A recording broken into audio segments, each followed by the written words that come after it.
Welcome to Frequency Friday, your weekly dose of alignment in action.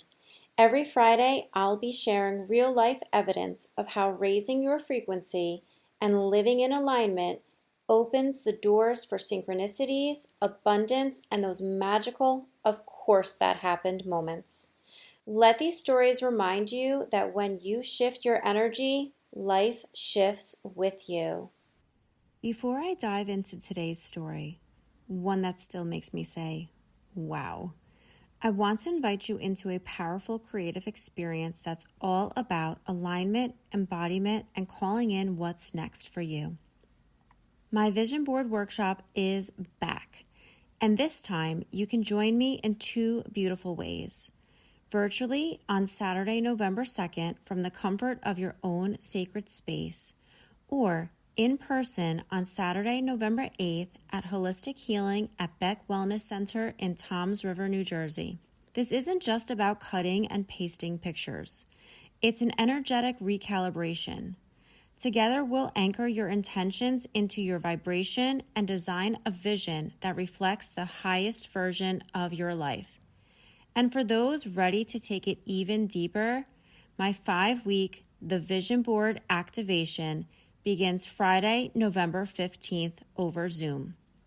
This sacred container is where we move beyond inspiration and into energetic embodiment, healing your nervous system, reprogramming limiting beliefs, and aligning your frequency with your desires. All the details are in the show notes or at my link tree in my social media bios. Now, let's talk about how the universe reminds us again and again that everything is connected. Last week's Frequency Friday was all about my Nana.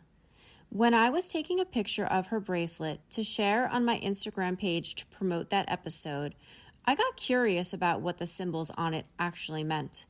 So I opened Google Lens purely out of curiosity, and what came back gave me chills.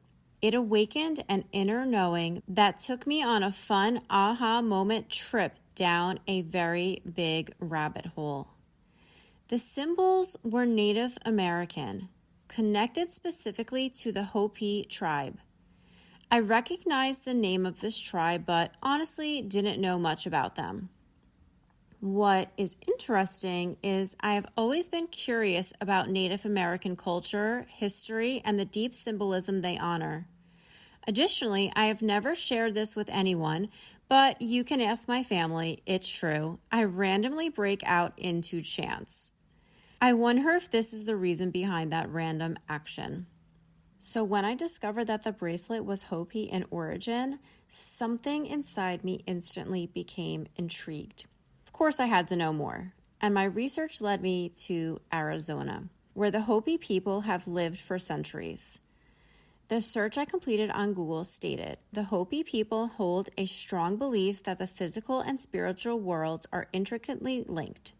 Many of Sedona's landmarks, including Bell Rock, Cathedral Rock, and Courthouse Buttes, are considered sacred sites inhabited by powerful spirits. And when I saw that, I just smiled because I knew somehow it would be connected to Sedona. You see, Sedona is a very sacred place to me. Years ago, when I was walking through the very beginning of my life after divorce, my entire life shifting beneath me, my mom mentioned she was planning a trip to Las Vegas, the Grand Canyon, and Sedona. I asked if I could come and tag along. That trip became one of the most healing and transformative experiences of my life thus far. We flew into Las Vegas, spent a few days there exploring. I wasn't impressed. Then drove to the Grand Canyon, which was amazing and a bucket list item.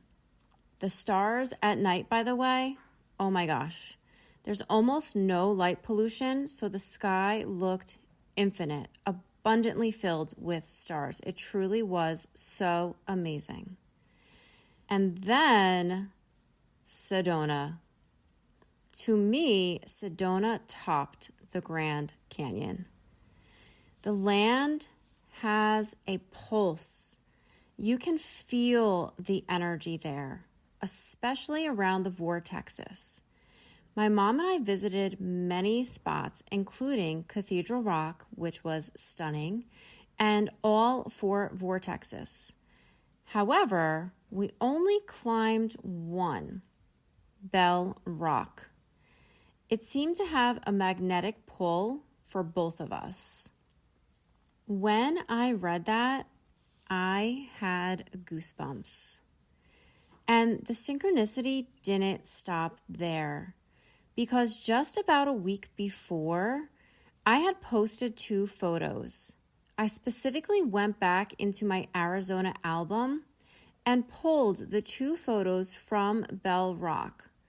One of me at the bottom and another one of me at the top, and I posted it to Instagram with a caption that stated, "Things always seem the hardest at the start, but you can get to the top."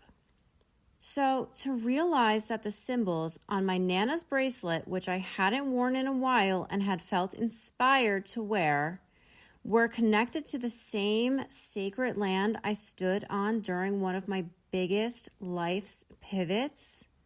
And here I am again in another one of my biggest life's pivots. I have chills because that trip, the energy of the lands, and the beauty that came out of that trip was like my ancestors were whispering to me, "You've been here before. We hear you, we see you, and most importantly, we are with you." I had a full epiphany moment that everything is truly connected. This moment had come full circle. This bracelet, which somehow made its way from my Nana to my mom and then to me, has always been something I wear when I need grounding, when I need protection, when I need to feel safe. And now I understand why. It carries the energy of healing, of transformation, of the beautiful energy of Sedona and its people. Because everything is connected. And as if that wasn't mind-blowing enough, of course, the universe wasn't done winking at me just yet. I happened to take the picture of my bracelet in my bathroom that I posted on Instagram because I used a decorative glass with shells as a backdrop. As I was walking out of the bathroom, I noticed that the towel hanging on the back of the door had symbols on it as well. And I thought, wouldn't it be wild if these were tribal symbols too? So I opened my Google Lens once again, and sure enough, they were Hopi symbols as well. At that point, I just laughed because you cannot make this up. You see, when we open to curiosity, the universe opens right back. I want to pause and share for a moment. As I'm recording this, there are tiny rainbows dancing on the wall. The sunlight is somehow catching on the sun catchers behind my curtains and is painting these beautiful prisms of light all over the room I'm recording in, reminding me that I am divinely supported and loved. We all are. I just had to share that.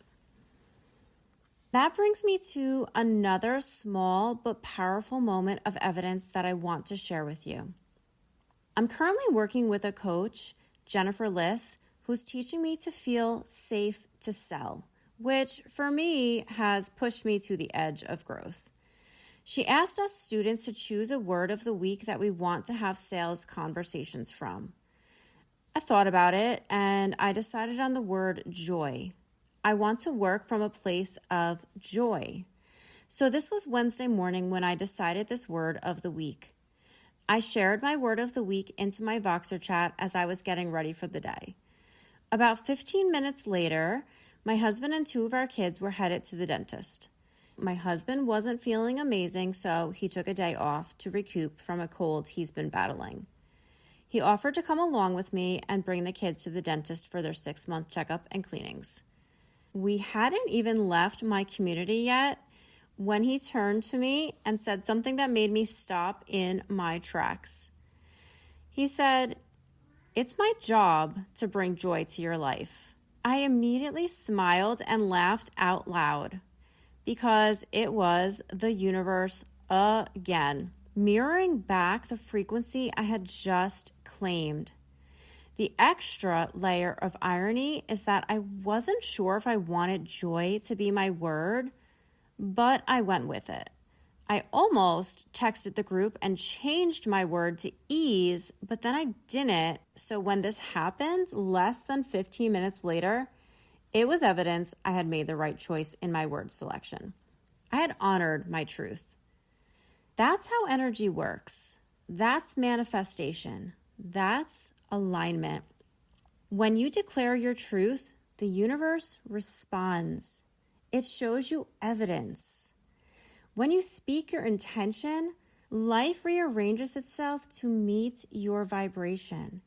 And when you start noticing the signs from the energy of the Sedona rocks to sacred symbols to synchronicities in your everyday, you remember that you are the co-creator of this experience. And since then, joy has indeed been the word of the week. I have heard it from multiple people on various coaching calls, seen it on my socials, and even pulled an angel card literally today saying to lead with joy in my heart. And so I am.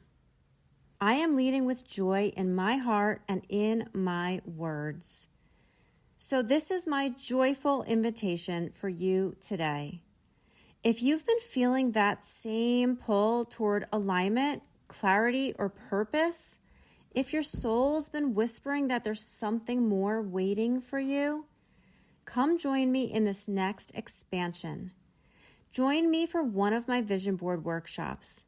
Say yes to being a part of my 5-week container, the Vision Board Activation, the first of its kind, or sign up to work with me one-on-one to clear blocks, regulate your energy, and activate the blueprint of your highest timeline like I have been doing and intend to do further.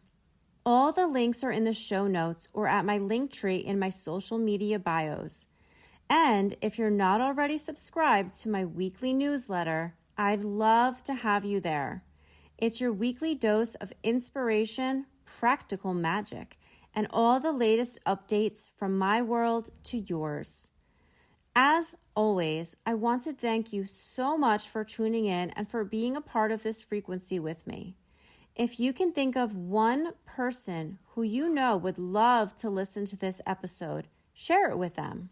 This episode is a reminder that everything is connected, that the universe speaks through symbols, songs, and synchronicities every single day. Just raise your frequency enough to witness them. Until next time, stay aligned, stay abundant, and keep shining your soul's light. Love you lots.